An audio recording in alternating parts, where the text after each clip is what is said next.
Née au sein de la puissante famille Médicis, Bia de Médicis semblait promise à une vie de privilèges. Pourtant, le destin avait d'autres plans pour elle.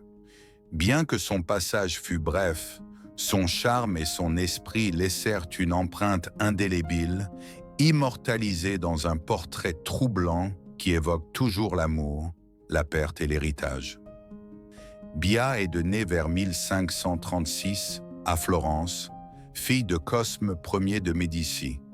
L'identité de sa mère reste un mystère, connu seulement de Cosme et de sa grand-mère, Maria Salviati. On suppose qu'elle était d'une paysanne, ou plus probablement une noble florentine anonyme. Pour comprendre Bia, il est crucial de connaître son influente famille. Les Médicis, originaires du Mugello en Toscane, s'élevèrent socialement et économiquement par le commerce, fondant la Banque des Médicis, la plus grande d'Europe au XVe siècle. Cette fortune leur ouvrit la voie à la domination politique à Florence. Bien que formellement citoyens, ils obtinrent en 1532 le titre héréditaire de duc de Florence, consolidant leur pouvoir. Le père de Bia, Cosme, grandit à la campagne toscane, apparemment destiné à une vie tranquille, loin de la politique. Mais tout changea radicalement le 6 janvier 1537, lorsqu'Alexandre de Médicis, duc de Florence, fut assassiné. Sans héritier légitime, Cosme, alors âgé de 17 ans, fut nommé de manière inattendue nouveau duc de Florence. De nombreux hommes puissants de Florence le soutinrent, pensant qu'il serait facile à manipuler.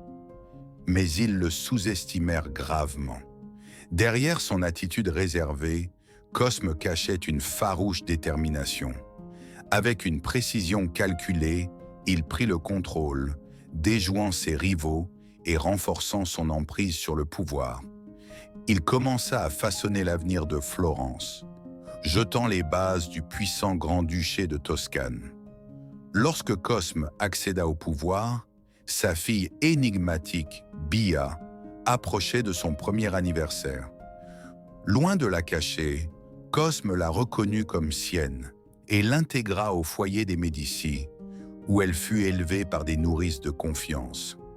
En tant que jeune duc, Cosme tourna son attention vers le mariage, non par amour, mais pour assurer sa lignée et consolider son pouvoir.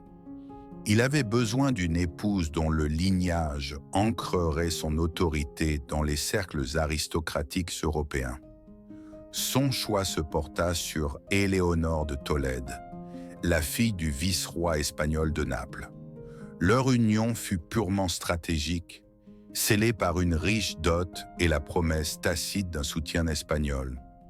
Ils se marièrent par procuration le 29 mars 1539 et quelques mois plus tard, Éléonore arriva à Florence pour rencontrer son époux et avec lui sa chère fille de 2 ans, Bia. Avec l'arrivée d'Éléonore, Florence retrouva une nouvelle grandeur. La jeune noble espagnole assuma son rôle de duchesse avec confiance.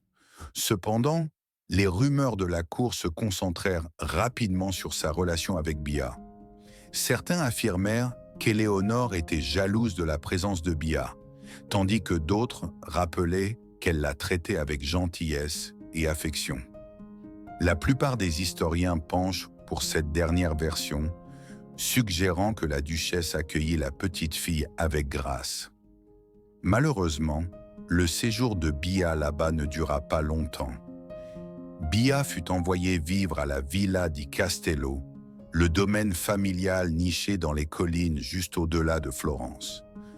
Là, loin des formalités de la vie de cour, Bia passa ses journées sous la surveillance attentive et expérimentée de sa grand-mère, Maria Salviati. Bia n'était pas seule. Elle partageait sa maison avec Giulia de Médicis, la fille illégitime du duc Alexandre assassiné. En grandissant, Bia et Giulia devinrent inséparables, plus sœurs que cousines éloignées. Giulia, de 2 ans son aînée, était à la fois sa compagne et sa protectrice, et ensemble, elles apportèrent une étincelle de vie à l'ancien domaine. Bia se fit rapidement une réputation d'enfant radieuse et pleine d'esprit, charmante, vive et juste assez espiègle pour tenir ses nourrices en haleine. Sa nature enjouée et son esprit vif lui valurent donc l'affection de tous, mais de personne plus que de son père. Cosme, alors accablé par le poids de la gouvernance, s'échappait de la cour juste pour lui rendre visite, trouvant en Bia une joie tendre qu'aucun argent ni pouvoir ne pouvait remplacer. À cette époque, Cosme et Éléonore étaient solidement établis et se concentraient sur la production d'héritiers légitimes. En 1540, Éléonore donna naissance à leur première fille, Maria, et l'année suivante, Cosme fut ravi de l'arrivée d'un fils et héritier en bonne santé, François. Bien que beaucoup s'attendaient à ce que Bia, née hors mariage, passe inaperçue, ce ne fut pas le cas. Lorsque Maria et François furent en âge, ils furent eux aussi envoyés à la Villa di Castello, sous la garde de leur grand-mère. Là, loin de la politique, les enfants de Cosme grandirent ensemble, dans un monde d'ordre, d'éducation et d'affection, avec des visites occasionnelles de leurs parents, occupés à gouverner Florence. Pour élever les Médicis au rang des grandes maisons régnantes, Cosme ne ménagea aucun effort pour façonner l'avenir de ses enfants, y compris Bia. À l'âge de 4 ans, elle commença probablement son éducation formelle, consacrant ses matinées à l'instruction religieuse et ses après-midi à des leçons de bonne manière, de broderie et de musique. Elle aurait également commencé à apprendre les bases du toscan. Malheureusement pour Bia, tout ce soin et ces promesses n'aboutiraient à rien. Un jour, à la fin de l'hiver 1542, Cosme planifia un voyage dans la ville toscane d'Arezzo et décida d'emmener sa chère Bia. Ce fut une rare occasion pour le père et la fille de partager des moments précieux, loin des exigences de la cour. Durant ces jours, ils furent inséparables, mais en rentrant chez eux en février, le destin fut cruel. Peu après leur retour à la Villa di Castello, Bia et Giulia furent frappés par une fièvre soudaine et élevée. Cosme envoya les meilleurs médecins, mais les épidémies généralisées, la médecine sous-développée et la mauvaise hygiène jouaient contre elle. Giulia se rétablit, mais l'état de Bia ne fit qu'empirer. Cosme était frénétique, demandant des mises à jour constantes, tandis que sa fille chérie lui échappait. Du 25 au 28 février, son déclin fut rapide et déchirant. Le 1er mars 1542, Bia décéda, probablement de la malaria. Elle n'avait que 6 ans. Sa mort fut profondément pleurée par Giulia, sa grand-mère, et surtout par son père. Bia fut inhumée avec honneur dans la crypte de la famille Médicis à San Lorenzo. 6 mois plus tard, une nouvelle lumière entra dans la vie de Cosme. Sa fille Isabella naquit. Bien que beaucoup s'attendissent à un second fils, ceux qui le connaissaient comprenaient la profondeur de son chagrin. L'historien Paolo Giovio a capturé ce sentiment dans une tendre lettre. « Je vous félicite pour la belle petite fille que Dieu vous a concédée en compensation de celle qu'il a emmenée pour le rejoindre au paradis. » Isabella devint rapidement la nouvelle favorite de Cosme. Son mariage avec Éléonore resta solide.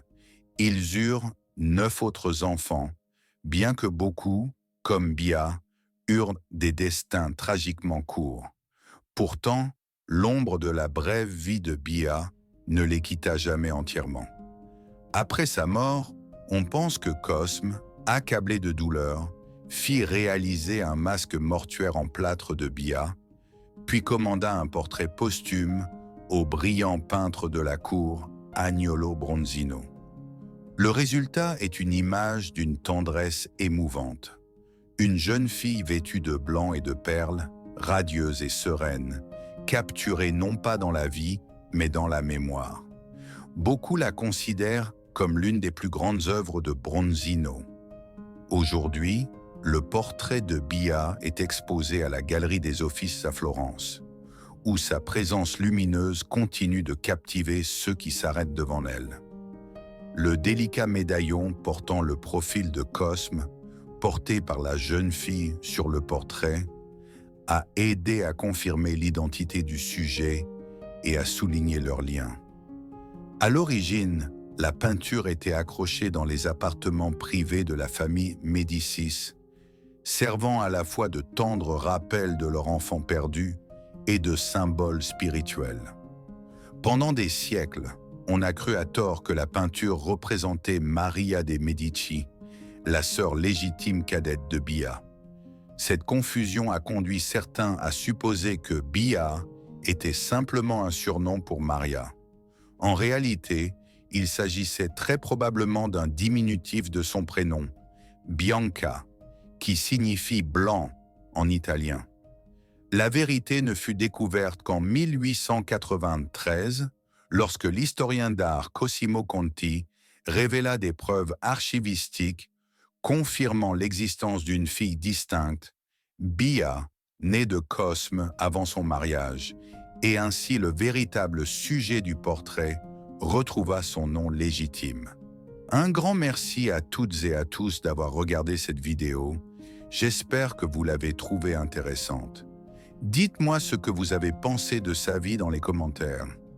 Et si vous voulez plus de vidéos comme celle-ci ou sur la famille Médicis, faites-le moi aussi savoir en commentaire.